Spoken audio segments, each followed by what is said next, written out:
You're listening to the Dibbly Dobbly Podcast. Remember to like, share, comment, subscribe, and click the bell to make sure you get the latest episodes of the podcast. Be sure to like and share our Facebook page and follow us on Twitter and on Instagram. Hi everyone, and welcome back to another episode of the Dibbly Dobbly Podcast. On today's episode of the podcast, we review the second test between Pakistan and Australia from the National Stadium. It's the Dibbly Dobbly Podcast, and let's get started. Let's have a look at the match summary from the second test between Pakistan and Australia from the National Stadium. Australia batted first and made 9 for 556 declared in their first innings. Khawaja top scored with 160, and Ashraf and Sajid Khan took 2 wickets each for Pakistan. Pakistan in reply in their first innings were bowled out for 148. Azam top scored with 36, and Stark took 3 wickets for Australia. Australia in their second innings finished on 2 for 97 declared. Labuschagne and Khawaja both top scored with 44 and a wicket each for Afridi and Hassan Ali for Pakistan. Pakistan needed 506 runs to win in the second innings. They finished on 7 for 443. Azam top scored with 196 and Lyon took 4 wickets for Australia. The match was drawn, and the man of the match was Babar Azam. What were the key moments and key factors from this second test between Pakistan and Australia? Australia's batting getting to 9 for 556 declared in their first innings. The partnerships of 82 for the first wicket between Khawaja and Warner, 159 for the third wicket between Khawaja and Smith, and 98 for the 8th wicket between Stark and Carey were all crucial contributions to help Australia reach their first innings score of 9 for 556 declared. Australia's bowling to dismiss Pakistan for 148 in their first innings, which gave them a big first innings lead of 408 runs. Australia's batting in their second innings, getting to 2 for 97 declared, which helped them extend their lead and set Pakistan a target of 506 runs to win. Pakistan's batting, the partnerships of 228 for the third wicket between Azam and Shafiq, and 115 for the fifth wicket between Rizwan and Azam, helped Pakistan to save and draw the test match. Those were the key moments and key factors from this second test at the National Stadium.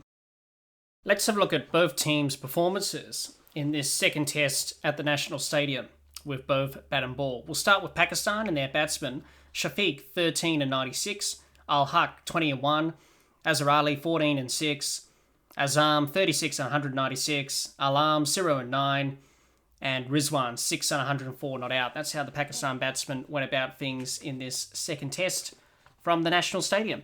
I thought Pakistan's batting in their first innings was poor, which saw them get bowled out for 148. They lost wickets at regular intervals, 1 for 26, 2 for 45, 3 for 60, 4 for 60, 5 for 76, 6 for 81, 7 for 97, 8 for 102, 9 for 118, and all out for 148. They didn't build any partnerships at all. 26, 19, 15, 0, 16, 5, 16, 5, 16, and 30.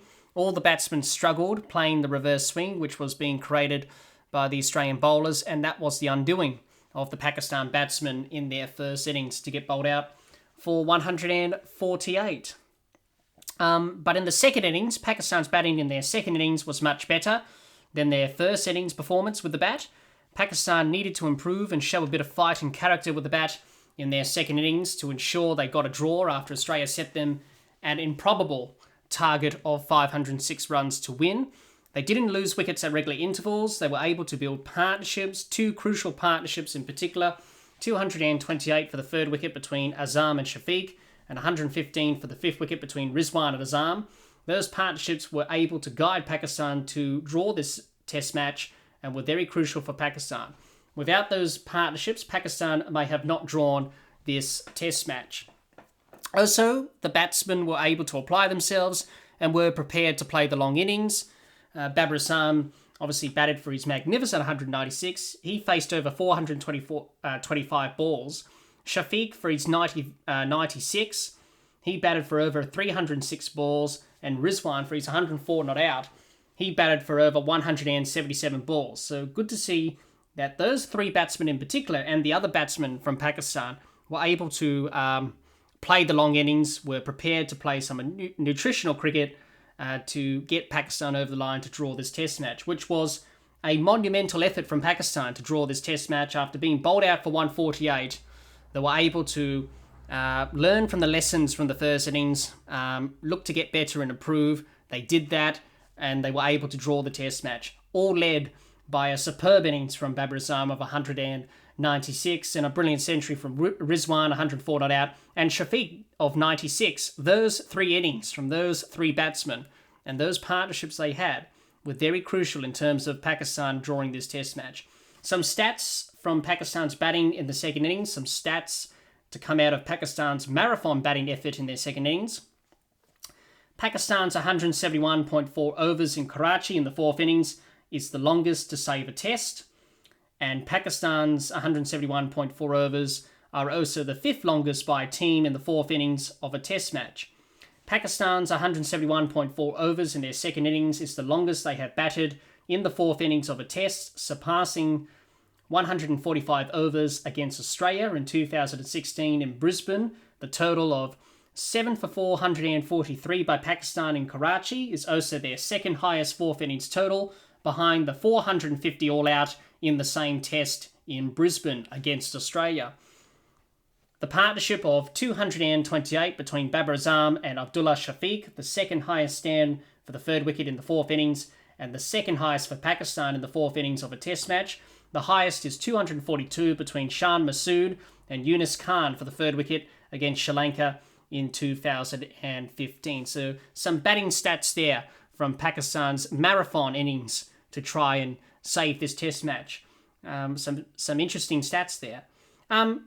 Let's talk about those three batsmen I mentioned earlier, Babar Azam, Shafiq and Rizwan. We'll start with Babar Azam.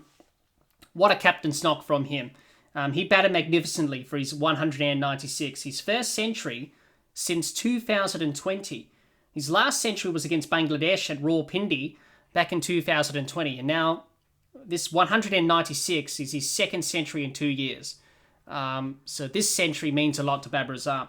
He came in when Pakistan were 2 for 21 inside 22.2 overs and were in a bit of trouble. Australia were bowling well at that stage, and Pakistan wasn't really going anywhere with the scoreboard. They were looking to survive, but they were in a bit of trouble, and if they lost another wicket, it would have been very difficult for them to draw this test match. But he came in, he showed a lot of great mental toughness, resilience and self-belief, and wanted to make sure he was there at the end to help Pakistan draw the test match. He nearly survived until the end, but got out and missed out on the double century as well. He got out to Nathan Lyon for 196 towards the end. Disappointed with himself, but he should be proud of his innings. You know, it was a class innings from a class player. Also had key partnerships, as I mentioned before, with Shafiq for the third wicket of 228, and for the fifth wicket between him and Rizwan of 115. Those two partnerships were very crucial in terms of Pakistan drawing this match. And they took time out of the game. They frustrated Australia with those two partnerships. Australia couldn't get the wickets going, and they did well to blunt the Australian attack and show a bit of fight and character and resistance with the bat. With him at the crease, Pakistan had that belief that they were going to draw this test match, and they did. He played well, he led from the front, he gave the belief, and Pakistan delivered. Now, let's talk about some stats from Babar Azam's innings of 196. Babar Azam's 196 is the highest individual score for a captain in the fourth innings of a test. The previous highest was 185 not out by Michael Atherton against South Africa in Johannesburg in 1995. Babar Azam batted for 603 minutes in his innings, which is the second longest fourth innings in terms of minutes batted in a test. Michael Atherton spent 643 minutes for his 185 not out against South Africa in 1995. Babar Azam's 196 is the highest individual score for Pakistan in the fourth innings of a test, surpassing Yunus Khan's 171 not out against Sri Lanka in 2015. Babar Azam's 196 is the seventh highest fourth innings score in Test cricket and the highest in the fourth innings against Australia. Kumar Sangakkara previously held the record with 192 in the 2007 Hobart Test, and Babar Azam faced over 425 balls in his innings, the fourth longest fourth innings in terms of balls faced in tests where balls faced data is available. The previous longest for Pakistan was 369 balls by Shoaib Malik during his unbeaten 148 against Sri Lanka in 2006. So some stats here from Babar Azam's marathon innings of 196 in this test match. Just to finish off on Babar Azam, brilliant innings for him. This will do his confidence the world of good going forward to the final test match, and will make him determined to back up this performance and get another century and hopefully guide Pakistan to a series win against Australia, which will be a very historical moment for Pakistan. So brilliant innings from Babar Azam. Without him, Pakistan wouldn't have drawn this match. Let's talk about Abdullah Shafiq quickly. I thought he played well for his 96. He got out for 13 in the first innings, run out by Mitchell Swepson, but I thought he did well to redeem himself. Picked up where he left off at Rawalpindi when he scored the 136 not out in the second innings there. Should have got his century and would have been disappointed to get out the way he did, playing a loose drive outside the off stump away from his body, which saw him get caught by Steve Smith at slip off the bowling of Pat Cummins, and Steve Smith was relieved to hold on to that catch after Steve Smith dropped Shafiq early on day 4. He was a bit impatient. He's a young player and he will learn. Next time, just be a bit more patient and choose the right ball to score off. If he can do that, he will score more centuries and become a very good player for Pakistan. So a brilliant contribution from him in terms of helping Pakistan draw the match, and a brilliant innings from Shafiq. He's a serious player. Just to finish off on Pakistan's batting performance, let's talk about Mohammad Rizwan quickly. I thought he batted well for his 104 not out. A brilliant century from him. Despite Pakistan not going for the win, he was prepared to play his natural game, which is being aggressive and looking to score even towards the end when Pakistan needed to be defensive after losing a few quick wickets towards the end of the test match. He was able to be aggressive, play his shots and score a magnificent century. So a wonderful century from Mohammad Rizwan. Overall, it was a brilliant effort from Pakistan with the bat to save this test match. After batting poorly in the first innings, they were able to learn from their mistakes and apply those lessons in their second innings, which saw them to draw the test. Let's have a look at the Pakistan bowlers' performance in this second test from the National Stadium. No wickets for Azhar Ali, a wicket for Azam, 2 wickets for Ashraf, 2 wickets for Sajid Khan, 2 wickets for Hassan Ali, 1 wicket for Norman Ali, and 2 wickets to Afridi. That's how the Pakistan bowlers went about things in this second test from the National Stadium. I thought Pakistan's bowling in the first innings wasn't their greatest bowling performance. They weren't able to bowl a consistent line and length. They didn't build any pressure on the Australian batsmen, couldn't take any wickets at regular intervals, and didn't quite bowl to a plan for a long period of time. They sort of were chopping and changing their plans, and they were a bit impatient because wickets weren't falling. And they weren't able to build pressure or any sort of pressure on the Australian bowlers. And conceding 559 runs in the first innings is not a good position to be in, and obviously that put Pakistan on the back foot straight away. So they couldn't do that on a consistent basis in terms of bowling to a plan, bowling the same ball over and over again on the same spot, being consistent. Their lines and lengths were a bit over the place, and they were impatient, as I mentioned before. There was a lot of talk about Pakistan's bowling in terms of their negative line outside leg stump. That caused a lot of debate amongst cricket fans around the world in terms of, Pakistan being too negative. I could understand why they went with the tactic, because they wanted to control the run rate. Australia were batting well, and Pakistan knew, okay, we're not going to control the run rate here, so we need to bowl a negative line outside leg stump to just control the run rate. And that was when the spinners were operating. Norman Ali and Sajid Khan, they were bowling that line outside leg stump. To me, that was a bit negative, and I was a bit confused by that, the tactics here. I think it's very important for Pakistan not to be negative. I think when they bowled that negative line outside leg stump, they were not looking to take wickets. And when you've lost the toss in a test match and you're bowling first and you're conceding a lot of runs, the best way to control the run rate is to take wickets. Get a wicket, new batsman comes in, the run rate comes down because he's got to take time to get into his innings and get the partnership re-established. I think that's the best way to control the run rate. Take wickets. Look to take wickets and be positive. I think for Pakistan, it's very important for them to be positive because they've got bowlers in this side like Afridi, Norman Ali, Hassan Ali, Sajid Khan, Fahim Ashraf. They can take wickets. But it's very important for Pakistan to think in a positive mindset. When you think negatively, it has a major impact on how the rest of the team performs. But if you think positively, it will have a big impact on the team. So I think for Pakistan, heading into the next test, I want to see them be a bit more positive with the ball and back the bowlers, because they can get wickets. I just thought that negative line outside leg stump and it wasn't a good move, because you've got to be positive. Look to be positive, look to take wickets. I just thought in that time when they bowled the leg stump line, sure, they controlled the run rate and Australia weren't scoring and they brought the run rate down. But I just felt it was an opportunity missed because they weren't looking to take wickets. So I hope for the second test match, Pakistan look to be a bit more positive with the ball and back their bowlers and back their abilities, because they can definitely take 20 wickets. It's just in this series, and the Australian bowlers have found out this as well, is that it's been a very tough series in terms of taking wickets, because the pitches have been quite good for batting and the bowlers have to work hard for their wickets. So I think for Pakistan, heading into the next test match at Lahore, where the test match and the test series is on the line, they've got to be a bit more positive with the ball and look to take wickets. So I thought that was a bit confusing when they bowled that negative line outside leg stump. The second innings bowling performance, not much to talk about there. Australia were looking to bat again and looking to score quick runs and push their lead up, which they did. Afridi and Hassan Ali took a wicket each, which was good for them, obviously, to pick up another wicket in this test match. Overall, it was an okay bowling performance from Pakistan, but they can definitely improve their bowling heading into the final test at Lahore. Overall, it was a fantastic effort from Pakistan to draw this test match. After getting bowled out for 148 in their first innings, many didn't give them a chance of drawing the test match.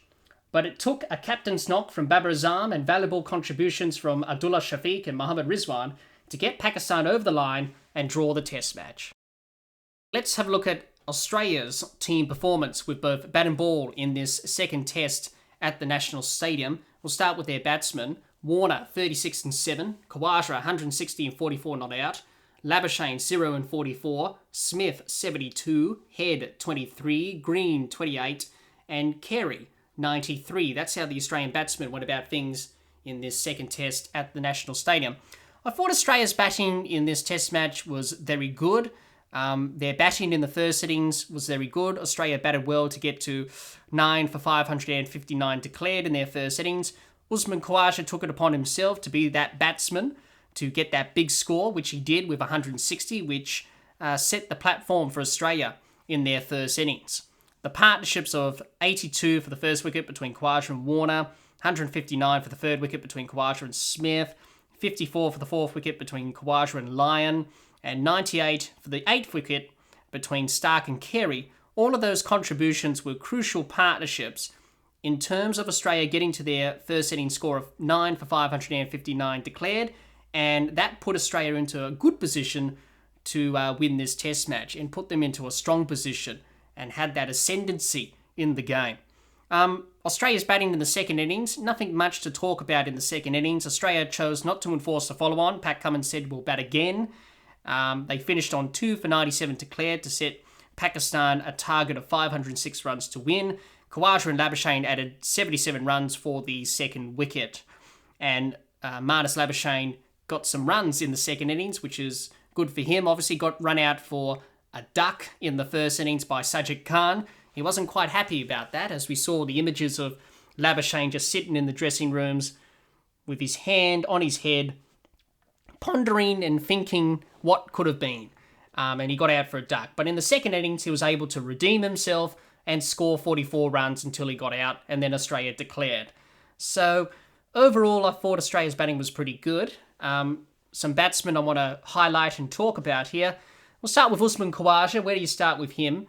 Magnificent innings, I thought. 160 he made, carried on where he left off from Rawalpindi. This century he will remember for a long time. Khawaja just made it look so easy, you know. He bats in that relaxed manner and state, as we've mentioned many times before. He just made it look so easy. Great mental toughness, great processes that he has in terms of his routines, his methods, the way he goes about his batting. He was on cruise control for the whole innings. It didn't seem like he moved an extra gear or two. Usually batsmen have gears, they go up in their innings. just like on a car, you go into first gear, second gear, third gear. With Khawaja, he was pretty much on first gear on cruise control. He set the cruise control for this innings, and he said, right, I'm going to set the cruise control and go about my work. That's what he did. It was magnificent to watch him in terms of his batting. He made it look so easy. This time around, he didn't play the reverse sweep to get to his century like he did at Rawalpindi. So he learnt from that lesson and that experience to put away the reverse sweep, just play normally, conventional cricket shots to get to the century. And it was a special moment when he got that century, just punching the air, celebrating. The crowd went up, cheering him on. And it was a magnificent moment to see there with Usman Khawaja. And a century he will remember for a long time. I did say before in our first test match review about Khawaja, he'll definitely get a century on this tour, and he definitely has. 160, nearly got the double century. Very unlucky to get out the way he did. 30 runs short of the double century, but he batted magnificently, and it's good to see him scoring runs. And I don't know why Australia left him out of the test side for so long. Ever since he's come back, when he came back into the Ashes for that fourth test in Sydney and scored those back-to-back centuries, he's just been in sublime form, and he's scoring runs for front. He's pretty much in that cruise control state where he's just scoring runs at will. So brilliant to see that from Usman Khawaja. Steve Smith, he batted well for his 72. He'll be disappointed not to get the century again. But the important thing for Steve Smith is that he's scoring runs. He's not quite the Steve Smith that we know. He's not quite at his best, but at least he's scoring runs for Australia. That's the important thing. Hopefully in the last test, he'll be able to break that drought and get the century and score a century for Australia, which will contribute to Australia winning the series, hopefully, in the last test in at Lahore. But he'll be disappointed again to get out the way he did. He had a very good partnership with Usman Khawaja of 159 for the third wicket, which really set up Australia in their innings to get to that 9 for 559 score, which put them in a good position. So Steve Smith will be disappointed, but also for Australian fans, it's good to see him scoring runs and backing up his performances in this series. Hopefully that century is around the corner. David Warner, Marnus Labuschagne, Travis Head, Cameron Green had mixed test matches and mixed results. A lot of them didn't score big scores, so they'll be disappointed that they didn't really make didn't really get going in this test match. They'll be disappointed that they didn't really kick on and get a big score. Labuschagne was disappointed when he got run out for a duck, but he was able to make 44 in the second innings. David Warner made 36. He was looking good, then got out. Travis Head missed out again with 23. Cameron Green got 28, missed out again. So they'll be disappointed. Hopefully for them, they can get going, score some runs in the next test at Lahore. Alex Carey, I want to talk about him quickly before we move on to Australia's bowling performance. I was very impressed with Alex Carey. 93 he made, his highest score in his test career, his second half century. His first half century came in the Ashes in the second test at the Adelaide Oval, which is his home ground. He came in late in the innings. Obviously, Australia just lost Usman Khawaja. It looked like at one stage Australia weren't getting to a score of over 500. He came in and he had a good partnership with Mitchell Starc, who both of them added 98 for the 8th wicket, which was a handy partnership for Australia to ensure they got a score over 500 in the first innings. Also, Alex Carey kept well behind the stumps. I thought he kept well throughout the whole match. There's been some pressure on Carey because of his wicket-keeping skills. After what we saw in the Ashes, he dropped a few catches. It was a bit sloppy. But I thought in this test match, by him scoring 93 runs in the first innings, that boosted his confidence for the work behind the stumps with the gloves. And he certainly did well behind the stumps. Not easy keeping in the subcontinent. You have to stand up very close to the pitch because the edges don't carry. Also keeping to spin for a lot of overs. I thought his glove work to the spinners was good. His glove work to the quicks was good. He took a very good catch in the second innings, which was good, off Pat Cummins's bowling, which was pretty good. I think that was the wicket of Alarm, where Alarm edged one and Carey took a very good catch down low of Pat Cummins's bowling. So very impressed with Alex Carey's performance in this in this test match. He'll be disappointed that he didn't quite get the century. 93 runs, he would have taken that. If you asked him, I'll give you 93 runs in this test match, would you take that? I think Carey would take that. He would have liked the century. The shot he played, he played the reverse sweep. He played the sweep shot well. That's definitely a plan from Carey to play the sweep shot against the spinners. I thought he played those shots very well. Unfortunately, he was trying to go for another sweep shot when he got out to Babar Azam, obviously got out clean bowled. He'll be disappointed with that. But as I said, it was a very good knock from Carey, and hopefully for him, obviously he's not going to be the next Adam Gilchrist. We can't expect that from Carey. There's only one Adam Gilchrist, and that's Adam Gilchrist. But with Carey, you want your wicketkeeper usually at number 7 to average around about 30, mid-30s. If they can get the odd half century and the odd century and do well behind the stumps, then they're doing their job. So if Alex Carey can do that on a consistent basis and build off this innings and build off this test match, hopefully for him, he will have great success at test level. But very happy to see Carey do well. Some other positives from Australia's batting before we wrap up and talk about their bowling performance. I thought Australia did well in terms of their batting. The one big positive I saw from them was batting for 2 days. And that's very important. Australia haven't really batted long periods of time in Test cricket for a long time now. They haven't been able to kick on and get those big scores in the first innings and bat for 2 days and get over 500 runs.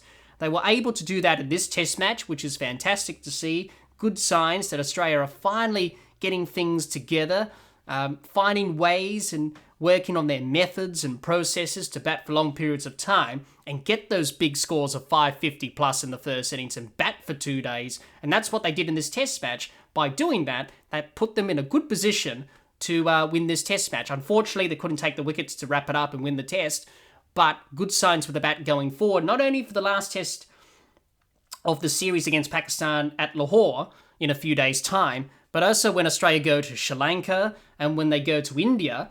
Hopefully they can carry on this good form with the bat into those series as we progress during the subcontinental tours. So I thought that was a big tick and a big positive from them. And also one batsman scoring that big score. From the last test match at Rawalpindi, no one really got that big score. None of the openers or the top order batsmen got that really big 100. Good to see Usman Khawaja do that in this test match here at Karachi. He was able to score that big century. So good signs there from Australia. Overall, it was a good batting display from Australia, which put them into a strong position in this test match. They will take a lot of positives from this batting performance headed into the final test at Lahore. Let's have a look at the performances from the Australian bowlers in this second test match at the National Stadium in Karachi. No wickets for Labuschagne, 2 wickets for Green, 3 wickets for Stark, 3 wickets for Cummins, 2 wickets for Swepson, and 5 wickets for Nathan Lyon. That's how the Australian bowlers went about things in this second test match at the National Stadium. I thought Australia's bowling in the first innings was pretty good. They were able to bowl out Pakistan for 148, which was good, which ensured Australia a lead of 408 runs in the first innings, which was a very dominant position to be in after they bowled them out for 148. They were able to take wickets at regular intervals throughout the first innings of Pakistan's batting. They were able to build pressure on the Pakistan batsmen. They were able to stick to their plans for long periods of time. They were patient with their plans with the ball. The Australian bowlers, in particular Mitchell Starc, used the reverse swing very well, which caused problems for the Pakistan batsmen, and Australia were able to use that well. Cummins, Starc and Green were able to use that reverse swing and get the wickets for Australia, which put them in a good position after the first innings, which gave them a lead of 408 runs. The second innings bowling performance from Australia was good at times and poor. Wickets were hard to come by as the pitch still remained pretty good for batting if you applied yourself as a batsman. Even though the pitch had a bit more rough and a few more cracks and a few deliveries spun, a few balls kept low here in Karachi, the pitch was still pretty good for batting and wickets were hard to come by for Australia. So Australia knew that wickets were going to be hard to get in the second innings, and they knew that Pakistan were going to bat better than they did in their first innings when they got bowled out for 148. So Australia knew that, and they knew the challenge that was ahead of them. I thought Australia's lines and lengths were inconsistent at times. They didn't really nail that consistency with their lines and lengths, and bowling a good line and length over and over and over again. They weren't able to do that like they did in the first innings. They couldn't sustain pressure for long periods of time. They were able to keep Pakistan really quiet at the start of Pakistan's second innings. Pakistan weren't really scoring. They were looking to survive, looking to get in and get set for the long challenge ahead, which was trying to bat out the overs and draw the test match, which they did in the end, Pakistan. But at the start, Australia had good pressure at the start, and I thought that pressure went away as the innings progressed. As the Pakistan batsmen got in particular Shafiq, Azam, and then Rizwan, in those partnerships that those three batsmen had, the wheels sort of fell off for Australia, and they didn't really sustain the pressure and keep the pressure on like they did to the Pakistan batsmen in the first innings. The ball wasn't reversing as much as it did in the first innings for Australia. In the first innings, they got the ball to reverse all around corners.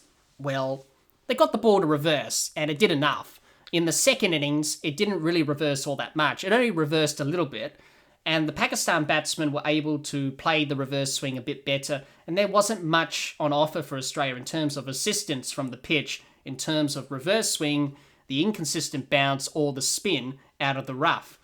Also, Australia missed some opportunities in the field, which didn't help their cause. Some catches were dropped. Steve Smith dropped Abdullah Shafiq early on in his innings and went on to make 96 and had a big partnership with Babar Azam of 228 for the third wicket, which was very crucial for Pakistan in terms of then drawing this test match, which took a lot of time out of the match, frustrated Australia, and was able to help Pakistan draw the match. Also, two difficult chances dropped by Travis Head and Marnus Labuschagne off Babar Azam, off Mitchell Swepson's bowling up close to the wicket, obviously at silly point and at short leg. Some tough chances that came to them down low. They couldn't grab them. So if they grabbed those, it would have made a difference, but they were unable to grab them. Also, Usman Khawaja, just before the end of the test match, dropped Mohammad Rizwan. Obviously, he was wearing a helmet. Khawaja was fielding up close to the wicket. He was wearing a helmet. He didn't take his helmet off. And Adam Collins from the Final Word podcast picked this up. And I listened to him talking about the match. He picked up on this little thing that no one else picked up on, that Khawaja was wearing a helmet. And if Khawaja didn't wear the helmet, he would have caught that ball. It's very hard to catch a cricket ball with a helmet on because you can't really see the ball when it comes to you. He was wearing a helmet. He dropped the catch off Mohammad Rizwan. That was with 3 overs remaining off Mitchell Swepson's bowling. He was having a tough time of it, and that wicket would have done his confidence the world of good. Unfortunately, Khawaja didn't hang on to the catch. So those catches and those opportunities, Australia were ruining those missed opportunities and dropped catches. That would have made a difference in terms of them finishing up this test match, getting the last 3 wickets to win the test match. And, unfortunately, it didn't happen, which is disappointing. Also, Australia had a few run-out chances as well in terms of the Pakistan batsmen. Their running in this test match from Pakistan was quite poor between the wickets. They had a lot of mix-ups. They had 2 run-outs, and Australia nearly had some opportunities to get run-outs in the second innings. Unfortunately, they missed the stumps and they couldn't take those opportunities. So a lot of those half opportunities, if Australia took them, it would have made a big difference in them in terms of them winning this test match and leading 1-0 in the series by now.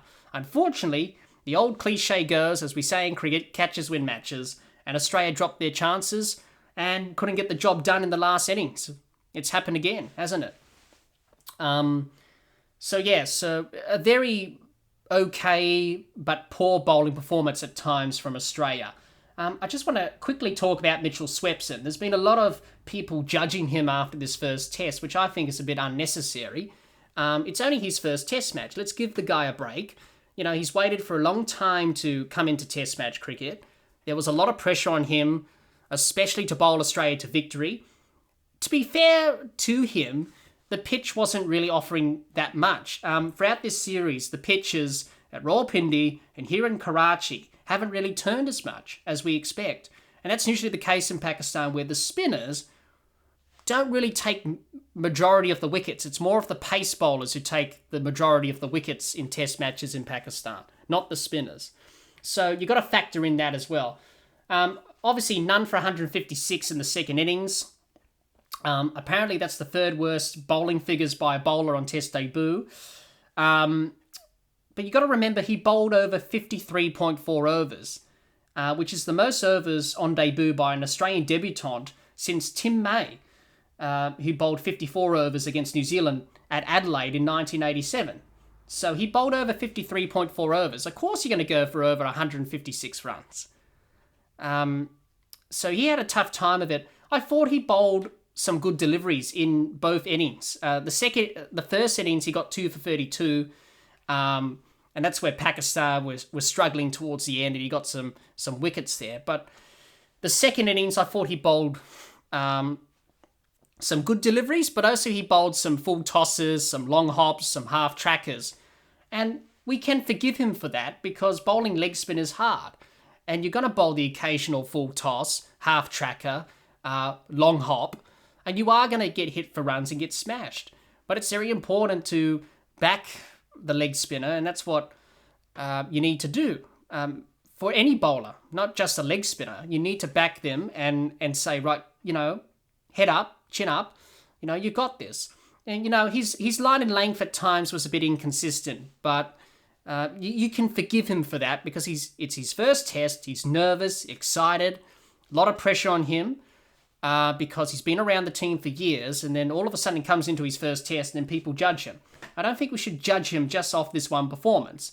Many of the great players who have played the game have debuted in Test cricket, for example. Batsmen and bowlers have always had a tough start to their Test career. As soon as we see someone on debut, we expect them to perform straight away. It's not usually the case. It happens to the best players in the world, like Don Bradman, for example. He didn't start scoring centuries from his debut. He got dropped after his debut, came back, scored hundreds, and became the best batsman in the world. So with Mitchell Swepson, he shouldn't be discouraged by this. It's his first test. He'll be nervous. But I thought he bowled some good deliveries at times. I think for him, it's just about trying to look back on this and improve, look to get better, and that's what you need to do as a cricketer. Look to get better. And I thought he did okay. His second innings bowling figures don't reflect some of the deliveries he bowled. And obviously he bowled some poor balls at times. But I think we should just cut him some slack. Give him a chance to prove himself. It's only his first test. Let's not be too harsh on him in his first test match for Australia. I thought he did an okay job, but there's still a lot of work to improve on. Before we finish up about the Australian bowling performance, I want to talk about the tactics by the Australian bowlers in the second innings. Could they have done better? I think they could have. Now, Australia yet again couldn't finish off the job in the last innings of a test match. This is the fifth test where they haven't finished off the job bowling last. Obviously, we have to go back to Headingley 2019 against England in the Ashes, 2020-21 at the SCG and at the Gabba against India, and 2021-22 at the SCG against England in the recent Ashes series, and now this test match at Karachi in 2022, they haven't been able to get the job done bowling last. It's a bit concerning that Australia can't seem to finish off the job bowling last, but all those teams in those matches I just mentioned put in some brilliant performances to either win or draw those matches. And Australia in all those matches gave it their best, and they gave their best shot here in Karachi. Obviously, the one big issue coming out of this test match now is Pat Cummins not enforcing the follow-on. There's been a lot of discussion about that. He chose not to enforce the follow-on, and Australia batted again. It's usually in the modern era where teams don't like to enforce a follow-on. I can understand why people said he should have enforced it, because you lead by over 408 runs, which Australia did on the first innings. And a lot of people said, enforce the follow-on, Pat, But I think we can jump to conclusions, and people just jump to conclusions and expect, it's pretty straightforward. Let's just send them back in and bowl them out again cheaply. That didn't happen. And as we saw in the second innings, Pakistan batted much better than they did in the first innings. So Australia, the odds of them bowling them out cheaply were very slim because the pitch was still pretty good for batting, even though it had a few cracks and rough and a few balls kept low. It was still pretty good for batting, usually is, here in Karachi. So I think people just jump to conclusions and expect that if Australia enforced the follow-on, it would have been plain sailing, very easy, we'll bowl them out cheaply again and win the test match by an innings. It doesn't happen that way. There's a lot of factors to consider, and there's many factors and hypotheticals that we can play out and consider in terms of Pat Cummins' decision not to enforce the follow-on.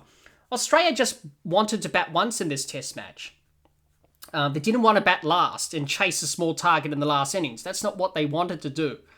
Pakistan weren't going to bat poorly in their second innings, and Australia wasn't going to bowl them out cheaply.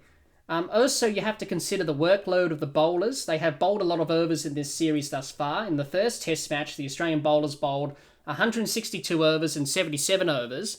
And in the second test match, they bowled 53 overs and 171.4 overs. So that's a lot of overs. You do the maths, that's a lot of overs. And in this series, the bowlers have found it a bit difficult to take wickets because of the nature of the surfaces. So those are the factors to consider in terms of Pat Cummins, his decision not to enforce the follow-on. But I feel like people just jump to conclusions and expect it to be easy. It's never easy to take 10 wickets. And the team who's batted first, they're never going to bat badly in the second innings. And that's what happened with Pakistan. Imagine this. If Pakistan were asked to follow on by Pat Cummins, they would have batted the way they did in the last innings in the third innings of the match. So if they did that, if they were asked to follow on, then Australia had to chase a low target to win the match in the last innings. And that's not what Australia wanted to do. Also, a lot of people have suggested that maybe Kolkata 2001 probably has put off Australia enforcing the follow-on in recent times. Probably yes, because that backfired on Steve Waugh. He asked India to follow on. What happened next? Laxman and Dravid both made big centuries, and India won the match. And then you have to go back from 2001 back to 1981 in Headingley in that famous test match where Ian Botham scored that century after England were asked to follow on by Australia. And then England set Australia a low target to chase in the last innings. Guess what happens? Australia got bowled out cheaply, and the late Bob Willis took 8 wickets and England won the match. So I think those two matches in Australia's test history in terms of forcing the follow-on has put them off, and that's understandable. But it's just the modern era. All I'm trying to say is it's just the modern era. Teams don't like to enforce it. And I don't think it would have made any difference anyway if Pat Cummins enforced the follow-on or not. I think this match would have ended in a draw still, maybe. These hypotheticals that play out, and we have to factor in the facts and not jump to conclusions because it's not straightforward. If people, as I said before, if people expected Australia to bowl them out cheaply, then you probably haven't watched the test match. The pitch was still pretty good for batting, and it was going to be very hard for Australia, as they found out in the last innings.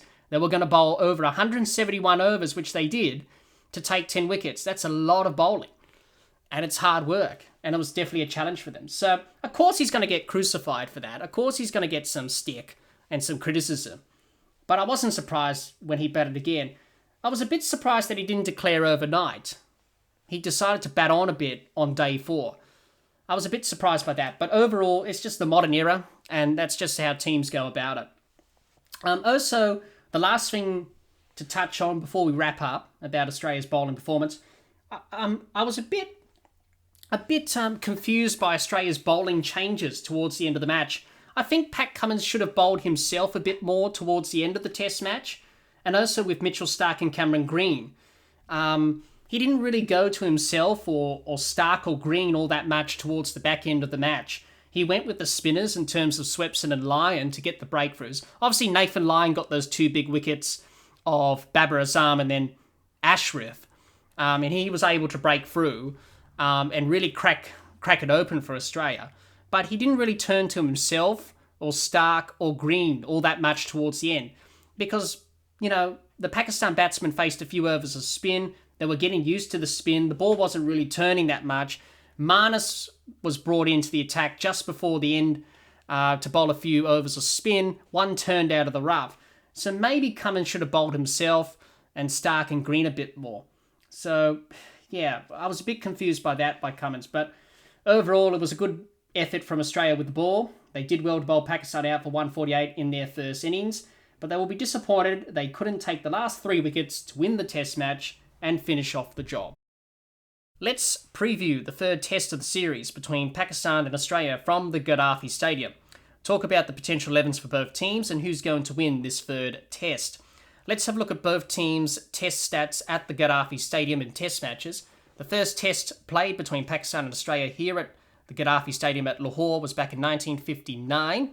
They've played 5 matches, 3 of them have been draws. Pakistan and Australia have won 1 game each. So those are the stats between Pakistan and Australia in terms of test matches at the Gaddafi Stadium at Lahore. Let's have a look at both teams' potential 11s for the third test. We'll start with Pakistan's potential 11 for the third test at the Gaddafi Stadium. Shafiq Al-Haq, Azhar Ali, Azam, Alam, Rizwan, Ashraf, Sajid Khan, Hassan Ali, Norman Ali, and Afridi. I think Pakistan will keep the same 11 for the third test at the Gaddafi Stadium. It's important for Pakistan to keep that cohesion within the team. You don't want to make too many changes to the team. You don't want to unsettle the team. Heading into an important test match, which this last test match is very important for both teams because it will decide who will win the series. So you want to play your best 11. And to me, I feel like this 11 for Pakistan is their best 11. So they won't be making any changes, I don't think, heading into this all-important third and final test match at Lahore.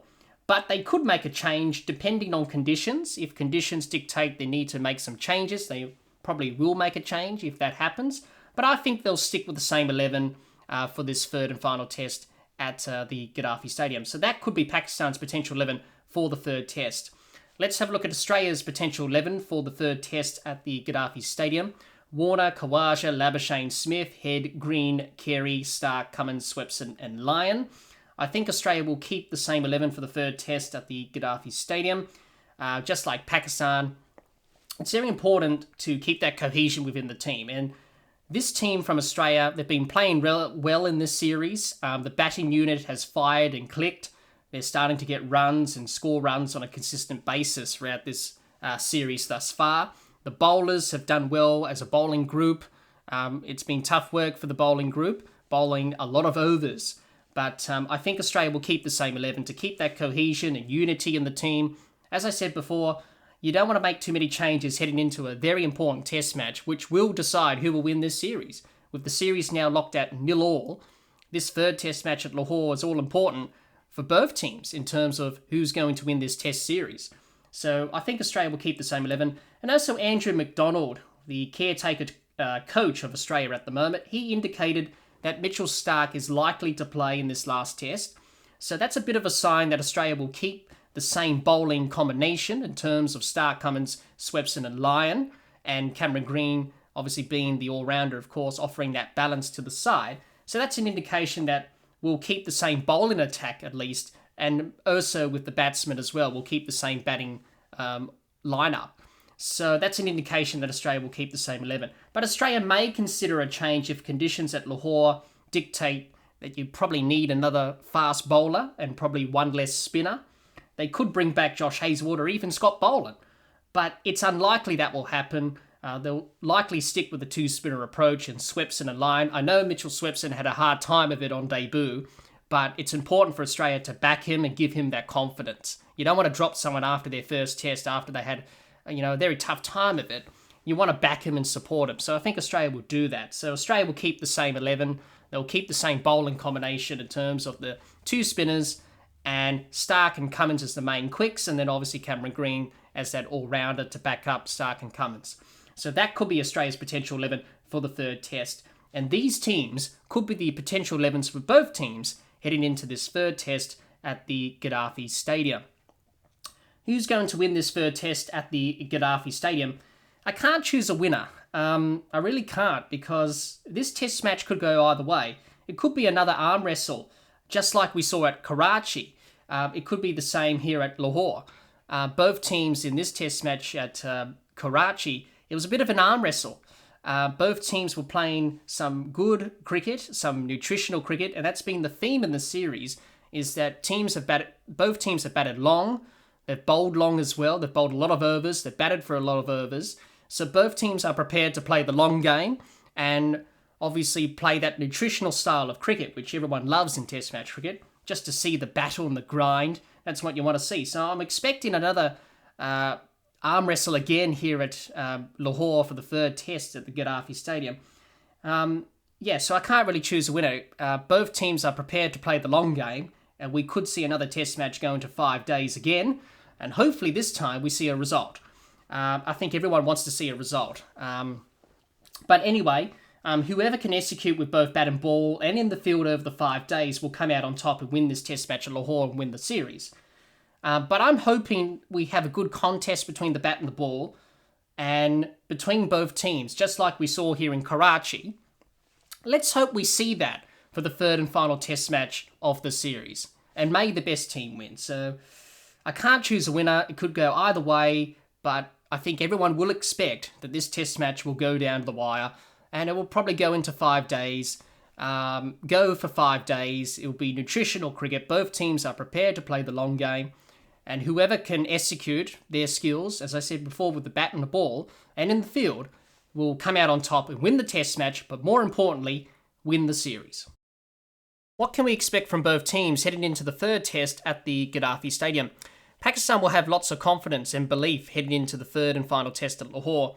They will need to back up their good performance with the bat and also look at areas to improve on with their batting. Also, they need to look at areas to improve on in their bowling. If they can do that and put together a strong performance, then they are a good chance to win this Test series.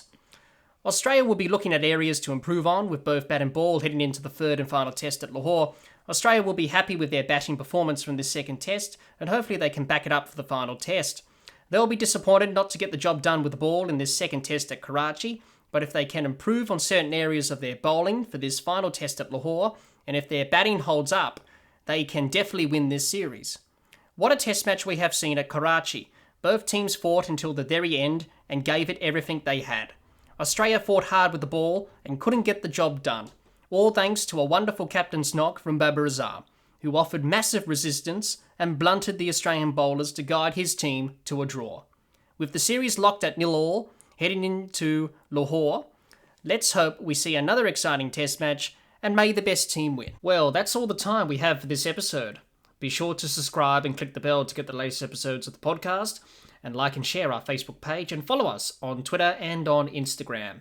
Until next time, keep safe and bye for now.